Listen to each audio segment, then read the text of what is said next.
അവരുടെ ഒരു core defensive line അങ്ങനെ തന്നെ അവർ ഈ ഒരു മാച്ചിലേക്ക് നിലനിർത്തുന്നു. അവിടെ നല്ലൊരു ഓപ്പർച്യൂണിറ്റി ഉണ്ട് കേരള പോലീസിന്, നല്ലൊരു ചാൻസ്. ആൻഡ് അതിൽ കൃത്യമായി അവരത് കൺവേർട്ട് ചെയ്യാനുള്ള ഒരു ആർജവം കൂടി കാണിക്കുന്നു. ഇതായിരുന്നു ഇൻസൈഡിലേക്ക് ഗോകുൽ കൊടുത്തിരുന്ന ആ ക്രോസ്. നല്ല ഒന്നാം തരം ഒരു ക്രോസ്. പക്ഷെ എന്തായാലും അവിടെ ഇൻഡെലിബറേറ്റ് ആയി കയ്യിൽ ഒന്ന് തട്ടുന്നു എന്നൊരു തോന്നൽ ഉളവാക്കുന്നു. ഒന്നാം തരം ഒരു ഗോളിലേക്ക് ബാബിളിനെ കൂടി നയിച്ചെത്തിക്കുന്നു. Square pass. കേരള പോലീസിന്റെ മുന്നേറ്റമാ, അതൊരു പെനാൽറ്റി ആവാനുള്ള സാധ്യതയുണ്ട്. യെസ്, ഡെഫിനറ്റ്ലി അതൊരു പെനാൽറ്റിയാണ്.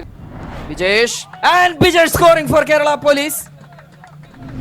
It's Kerala police 2 and Kovalam FC 0. അവരുടെ താരങ്ങളൊക്കെ തന്നെയും അത്രയും അംബീഷ്യസ് ആയി തന്നെ ആ ഒരു അജിലിറ്റിയോടുകൂടി തന്നെ മെന്റാലിറ്റിയോടുകൂടി തന്നെ കളിക്കുന്നു. മുന്നേറ്റത്തിന് വേണ്ടിയുള്ള ശ്രമമാ. ഫ്രീ ബോളാണ് ഇത്തവണ കിട്ടിയിരിക്കുന്നത്. സജേഷ് കോവളത്തിന്റെ ആ ഒരു പെനാൾട്ടി ഏരിയയിൽ നിഷ്പ്രഭമാക്കിക്കൊണ്ട് തന്നെയാണ് സജീഷ് അദ്ദേഹത്തിന്റെ ഈ ഒരു ടൂർണമെന്റിലെ അടുത്ത ഗോൾ എഴുതി ചേർക്കുന്നത് അദ്ദേഹത്തിന്റെ പേരിൽ. ആരടിക്കും, ആര് കൺവേർട്ട് ചെയ്യും എന്നുള്ളത് കാണണം.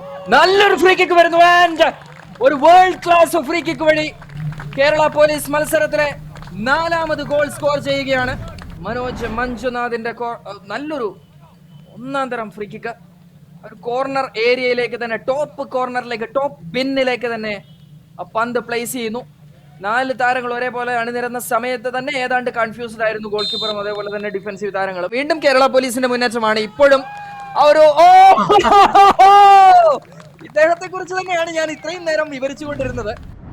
മാജിക്കൽ മൊമെന്റ് കൊടുക്കുന്ന ഒരു താരമായി മാറുകയാണ് കേരള പോലീസിന് ഫിറോസ് കളത്തിങ്കൽ.